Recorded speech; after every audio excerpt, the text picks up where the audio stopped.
Hello বন্ধুরা, কেমন আছো তোমরা সবাই? আশা করছি তোমরা সকলে খুব ভালো আছো, আর আমরা কিন্তু মোটামুটি বেশ ভালো আছি। তো চলে এসেছি তোমাদের সাথে আজকে নতুন একটা ব্লগ নিয়ে, আর আমার এই ব্লগে তোমাদের সকলকে ওয়েলকাম। তো চলো, তোমাদের বেশি কথা না বলে আজকে তোমাদের সাথে কিন্তু তোমরা যে যেখানে আছো তোমাদেরকে সাথে নিয়ে কিন্তু আমি আমার ব্লগটা শুরু করছি। তো কেউ ভিডিওটা স্কিপ করো না, আশা করছি ভিডিওটা তোমাদের একটু হলেও ভালো লাগবে। দেখো, সকালবেলা ঘুম থেকে উঠে গোপুসোনাদের ঘুম থেকে তুলে দিয়েছি, আর আমি কিন্তু চলে এসেছি সোজা রান্নাঘরে এসেই কিন্তু দেখো খাবার কিন্তু আমি অলরেডি বসিয়ে দিয়েছি। খাবার বসিয়ে দিয়েছি বলতে এখনও বসাইনি, আজকে হবে বেগুন ভাজা। আর এদিকে বাবানের জলটা গরম করছি, আর এদিকে কিন্তু সুজিটা বসাবো। আগে জলটা গরম করে নিয়ে তারপরে আমি কিন্তু সেই সুজিটা করে নিই, আর এদিকে দুধটা জাল দিয়ে নিচ্ছিলাম। আজকে সকালবেলা সবারই আমারও একটু ইচ্ছে করছিল বেগুন ভাজা দিয়ে রুটি খাবার। তাহলে আজকে এটাই করি, বেগুনও যখন ঘরে আছে। শ্বশুরমশাই বললো ঠিক আছে তাহলে সেটাই করো। তো সেই কারণে এটাই করছিলাম, আর এদিকে কালকে রাত্রে যেসব বাসনগুলো মেজে রেখেছি সেটাই তুলে নিচ্ছি। তো আজকে একটু সিম্পল ওই জন্য এত তাড়াহুড়ো করছি না, বেগুন ভাজতে আর কতটা সময় লাগবে। তো সেই কারণে আর কি। যাই হোক, তারপরে দেখো বেগুনটা সুন্দর করে পিস পিস করে কেটে নিয়েছি, আর ওইদিকে কিন্তু কড়াইতে অলরেডি তেল দিয়ে দিয়েছি। আর এদিকে আগের দিনের মাছ ছিল, সেই মাছটাই আজকে রান্না হবে। তো ভিডিওটা দেখতে থাকো, সবটাই তোমাদের সাথে শেয়ার করবো। এদিকে আমার শ্বশুরমশাই নিয়েও চলে এসেছে যে কী কী রান্না হবে সেইগুলো। তো এইদিকে আমি কিন্তু দুপুরে রান্নার প্রস্তুতি অলরেডি চালু হয়ে গেছে। তো তারপরে আমি টেগুনগুলো ভেজে চলে এসেছিলাম, আমি আর ওইদিকে যাইনি। তো আমার শ্বশুরমশাই ওইদিকে রান্নাটা করবে, আজকে একটু ওনার কাজও আছে। তো সেখানে যাই বললো সকাল সকাল রান্নাটা করে নেবে। তো যাই হোক, আর তারপরে দেখো আমি কিন্তু এসে কিন্তু একটু চাটা খেয়ে নিয়েছিলাম, নিয়ে বিছনাটা গোছাতে লেগেছি।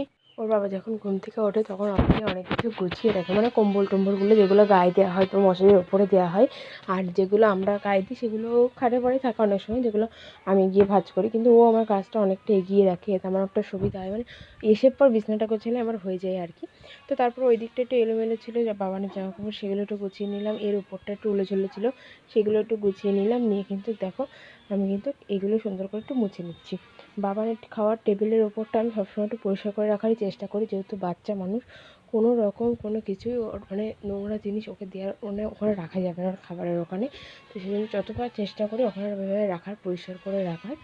তো যাই হোক, তারপর সব কিছু সুন্দর সুন্দর করে ঝেড়ে ঘরটা সুন্দর করে গুছিয়ে নিয়েছিলাম, নিয়ে কিন্তু ঘরটা ঝাড় দিতে লেগেছিলাম।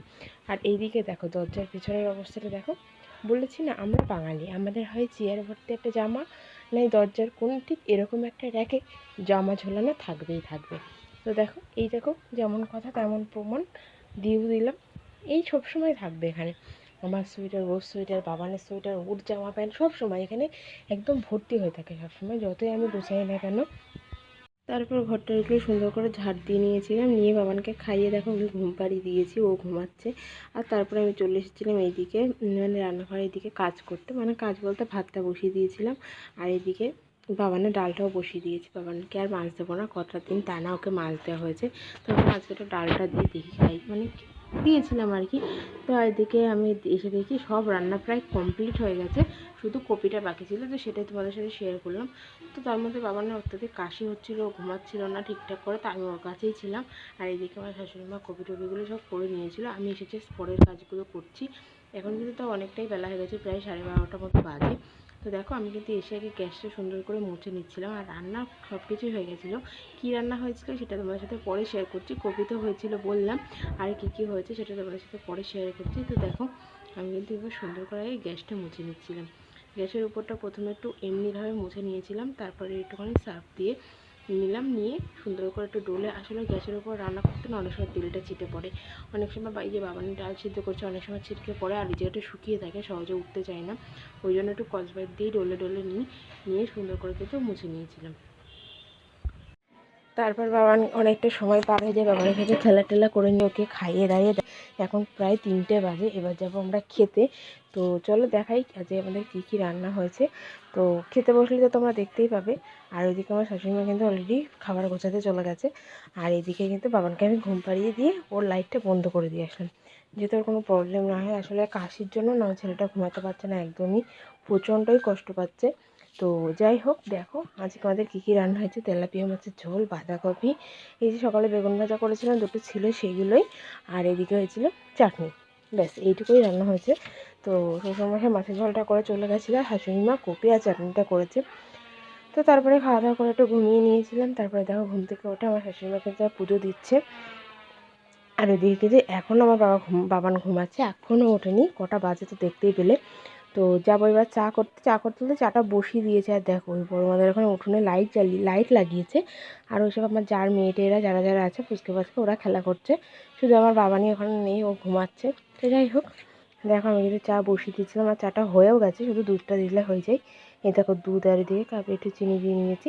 তো দুধটা এবার ঢেলে দেবো, দিয়ে চাটা নামিয়ে নিয়ে বাড়ি মানে ঘরে যাবো আর কি। তো চাটা খেতে খেতেই বেশিরভাগ দিন বাবান উঠে যায়, আজকে জানি না কী করবে। আর আজকে আমাদের একটা জায়গায় নেমন্তন্নও আছে, চলো সেটাও তোমাদের সাথে শেয়ার করব। তো দেখো দুধটা ঢেলে দিয়েছি, দিয়ে এবার আমি চাটা লাগিয়ে নেবো। তো তারপরে দেখি সারাশিটা নিয়ে নিই, তাই সেই জন্য সারাশিটা নিয়ে নিলাম। তো তারপরে বাবান উঠে গেছিলো, ওকে খাইয়ে দাইয়ে আমি রেডি হয়ে গেছিলো, আর এখন বাজে প্রায় 7:30 মতো। তো এবার যাবো আমরা নেমন্তন্ন বাড়ি, আমার ননদের মাসি শাশুড়ির ছেলের জন্মদিন আজকে, তো সেইখানেই যাব।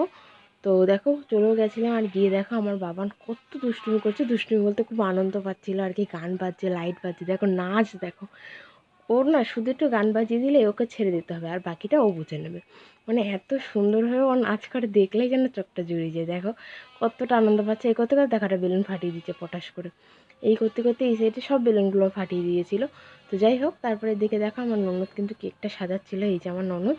আর বার্থডে বয়কে তোমাদের দেখাবো, কেকটা দেখো কতটা সুন্দর, এই যে ওর নাম সুমি। তো সেটাই কেকের উপরে নাম লেখা। আমি শুনেছি কেকের উপরে নাম লিখতে নেই, এটা কি সত্যি তোমরা একটু কমেন্ট করে জানিও তো। আর ওই যে আমাদের বার্থডে বয় তোমরা তো দেখতে পেলে, আর এই যে বড় মা, আমার শাশুড়ি সবাই আছে। আর ওই যে বার্থডে বয় ফোনে একটু কথা বলছে, আসলে ওর বন্ধুরা এখন আসেনি, সেই কারণে একটু কথা বলছিল আর কি। তো তারপর দেখো আমার ননদ কিন্তু মোমবাতিগুলো জ্বালিয়ে দিয়েছে, আর সবাই ওকে উইশ করছিল।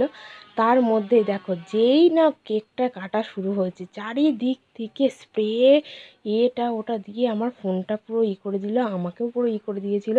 তো সেই কারণে আর ওখানে দাঁড়ালাম না, এদিকে সরে এসে ভিডিওটা করছিলাম। তো তারপরে খাওয়া দাওয়া করে নিয়েছিলাম। এই ছিল ভ্লগ আজকে সারাদিনে। ভ্লগটা ভালো লাগলো কিনা অবশ্যই কমেন্ট বক্সে কমেন্ট করে জানিও। যদি ভালো লেগে থাকে please like comment share and subscribe করে দিও। দেখা হবে নেক্সট কোনো একটা ভ্লগে। ততক্ষণ সবাই ভালো থেকো, সুস্থ থেকো, টাটা।